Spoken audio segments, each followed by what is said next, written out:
बाबर आजम कहते हैं कि शान मसूद की इंजरी ने ना हमें ठीक ठाक डेंट किया है, अफेक्ट किया है, और इंजरी की वजह से ना हम शान मसूद को सेकंड इनिंग के अंदर कैपिटलाइज नहीं कर पाए। मैं इस बात से बिल्कुल भी एग्री नहीं करता। These are just fake claims. और भाई साहब, उस बंदे की फिंगर फ्रैक्चर थी, उसके बावजूद भी वो खेलने आया, विकेट पर आया, इस सोच के साथ कि मैं नॉन स्ट्राइकिंग एंड पर ठहर कर ना विकेट नहीं दूंगा और बाबर आजम का साथ दूंगा। और Babar Azam he is a की प्लेयर, सेट प्लेयर, और वो स्ट्राइकिंग एंड पर ठहर कर ना रन स्कोर करे। बाबर आजम को इस बात का भी पता था, बट उसके बावजूद भी बाबर आजम स्ट्राइक शान मसूद को दे रहे थे। क्या बाबर आजम को मालूम नहीं था कि शान मसूद की जो फिंगर है वो फ्रैक्चर्ड है? काय को आप बार बार स्ट्राइक शान मसूद को दे रहे हैं? यानी ओवर की पहली दूसरी गेंद स्ट्राइक शान मसूद के पास। क्या आपको नहीं पता कि आपने लंबी इनिंग खेली है?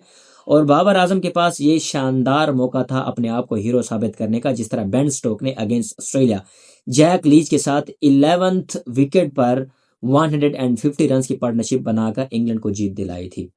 बट अगेन, बाबर आजम तो अपने इंडिविजुअल रिकॉर्ड्स की वजह से जाने और माने जाते हैं। अगर ऐसा ना करते तो 50 कैसे स्कोर होती? और भाई साहब, आप सेट बैटर्स हो, आपने 50 to 60 बॉल्स ऑलरेडी खेल ली हैं। और अगर आप शान मसूद को स्ट्राइक ना देते, ठहरे रहते, आप पूरा का पूरा फोर्थ डे खेलते, आपके पास 5th डे पड़ा था। बट नहीं, स्ट्राइक तो उन्होंने शान मसूद को देनी ही देनी थी। यहां पर बात दी एंड नहीं होती। आपको पता है कि शान मसूद के आउट होने के बाद खुरम शहजाद आने वाला है या फिर मोहम्मद अली आने वाला है। And they are pure bowler, उनका बैटिंग के साथ कोई लेना देना नहीं है।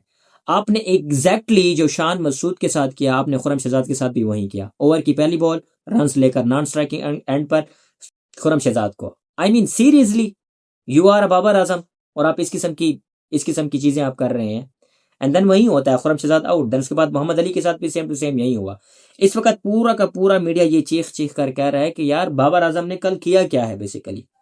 एंड देन बाबर आजम के जितने भी फैन हैं वो 50 को सेलिब्रेट कर रहे हैं, ये कवर ड्राइव, वो कवर ड्राइव, फैंटास्टिक इनिंग। और भाई साहब, Shakib ul Hasan from Bangladesh, he remain a world best allrounder from past 5 years. अगर आप 2015 से लेकर 2022 तक देखें ना, तो दुनिया का जो बेस्ट ऑलराउंडर था ना वो शाकिब उल हसन था। मैं पूछता हूं कि बांग्लादेश के पास कोई एक मेजर ट्रॉफी है? तो ये जो इंडिविजुअल रिकॉर्ड्स का लॉलीपॉप आप चूप रहे हो ना, खुदारा इससे बाहर निकलो। आपके पास जब कोई मेजर ट्रॉफी नहीं होगी ना, तो कोई भी आपकी रिस्पेक्ट नहीं करेगा। शर्म से डूब मरने का मकाम है कि इस वक्त हम WTC टेबल में 10th नंबर पर पड़े हैं। इसके नीचे और कोई रैंकिंग नहीं है, अदरवाइज उससे भी हम नीचे चले जाते।